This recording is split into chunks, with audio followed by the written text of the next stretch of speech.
What if the secret to a perfect steak is not in the pan, but in what you do a day before?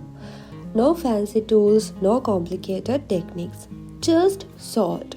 But not at the last minute, much earlier. Because when you salt your steak ahead of time, something powerful starts to happen, not just on the surface, but deep inside the meat. Let's break it down. This is Escalenta Science.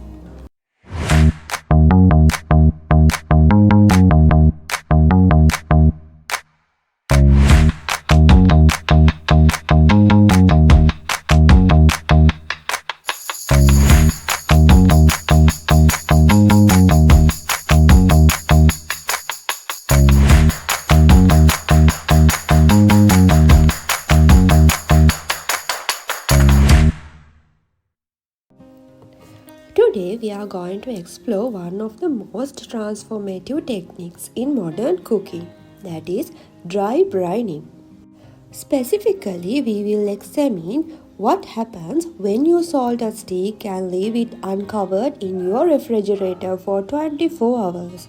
So here in this video you will get to know the three distinct phases of the dry brining process, the physical chemistry of osmosis and diffusion in meat, how protein structure affects texture and moisture retention, and the thermodynamics of surface drying and the Maillard reaction. Let's begin. The initial state is understanding muscle structure. Before we add salt, we need to understand what we are working with. Muscle tissue is approximately 75% of water, 20% of protein.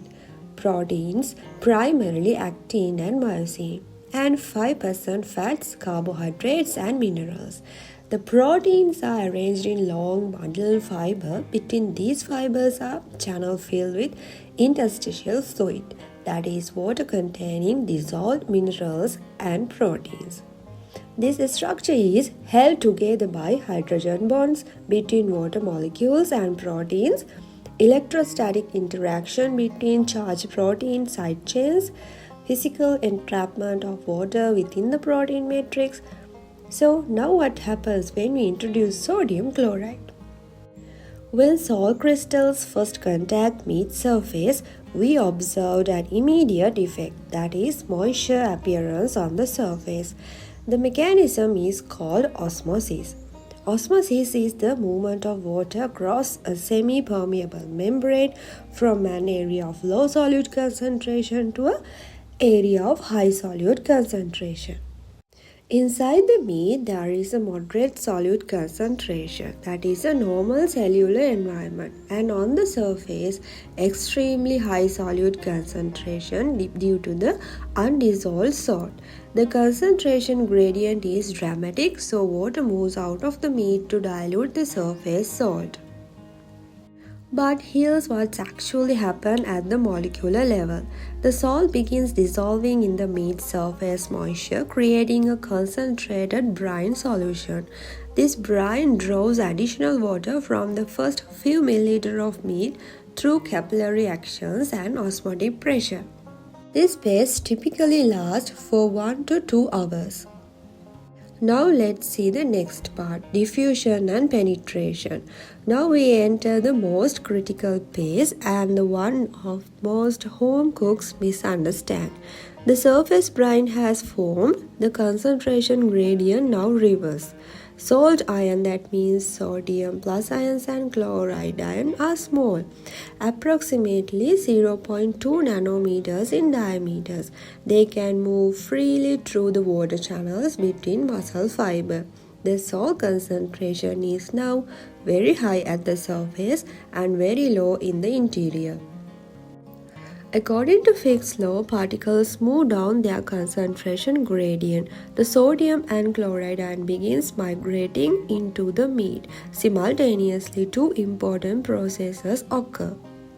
First thing is protein denaturation. The ion interacts with the protein filaments. The chloride ions in particular disrupt some of the hydrogen bonds and electrostatic interactions that hold the proteins in their native conformation. This is partial controlled denaturation, not the chaotic denaturation of cooking, but a gentle unraveling that accomplishes two things. It exposes more water binding sites on the proteins. It physically relaxes the tightly bundled protein structure. Second thing is equilibration. An ion penetrates deeper, they carry water with them through a process called secondary hydration. Water molecules, being polar, cluster around the ions. The meat begins reabsorbing the very moisture it initially lost, but now that moisture carries dissolved salt deep into the tissues. Now, next important phase is protein modification and moisture retention. This is where the magic truly happens. The mechanism called salting in versus salting out. At moderate salt concentration, around 0.5 to 2% by weight, we observe a phenomenon called salting in. The partially denatured proteins now have more charge group exposed, more space between filaments, greater capacity to trap water through hydrogen bonding.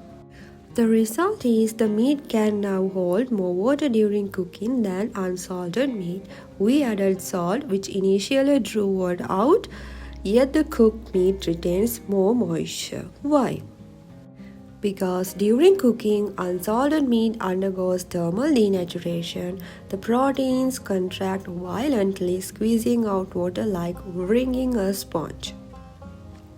In dry brine meat, the proteins have already been gently modified. The structural relaxation means less violent contraction during heating. The exposed binding sites hold water through cooking. The other important thing is surface drying. Remember, we left meat uncovered in a refrigerator. Refrigerators are dehumidifying environments. Moving air carries moisture away from the surface. Over 24 to 48 hours, the surface moisture evaporates. The surface becomes dry to touch, slightly tacky, perfectly prepared for the Maillard reaction. Now the cooking event. Why this matter? Two critical things happen in here. First thing is Maillard reaction. Second thing is moisture retention. The Maillard reaction requires temperature above 140 Celsius and a dry surface. Moisture on the surface must evaporate before browning can begin, and evaporation cools the surface, delaying browning. Our dry surface achieves instant contact with the hot pan, immediate temperature rise, maximum browning in minimum time, no steaming or grey boiled exterior. Then moisture retention. As the interior temperature rises, protein denature further. But because our proteins were already modified during dry binding, the contraction is less severe. The water binding capacity remains higher and the cooked steak releases less juice when cut. So when we consider about the results, for optimal results, we can have salt concentration around 0.5 to 1% of the meat's weight in salt. That means for a 250 gram steak, 1.25 to 2.5 grams salt is enough. Then time. Minimum 4 hours surface drying begins and optimal 24 hours for complete penetration and significant surface drying. Maximum 48 to 72 hours for the surface drying, texture changes become noticeable. And the temperature should be 2 to 4 Celsius, that is standard refrigeration temperature. And surface exposure we need to uncover on a rack to allow airflow beneath. This principle applies beyond beef. If we take poultry, 12 to 24 hours produce dramatically juicier roast chicken with crispier skin. And with the pork, 24 hours transform lean pork chops. And fish, 30 to 60 minutes only, that delicate structure over tenderize quickly. The mechanism is universal. Salt modifies protein structure, increases water holding capacity and enables superior browning. So here in the table you can see summarize of the dry brining process. The results in internally seasoned, maximally tender, exceptionally moisture meat with a flawlessly brown crust. This is not magic, this is applied protein chemistry, diffusion physics, and thermal dynamics. So I hope now you have an idea about dry brining process in meat chemistry. In our next video, we will explore new technology for advanced food science. So stay with us, stay curious, and we will see you in the next video. Until then, thanks for watching.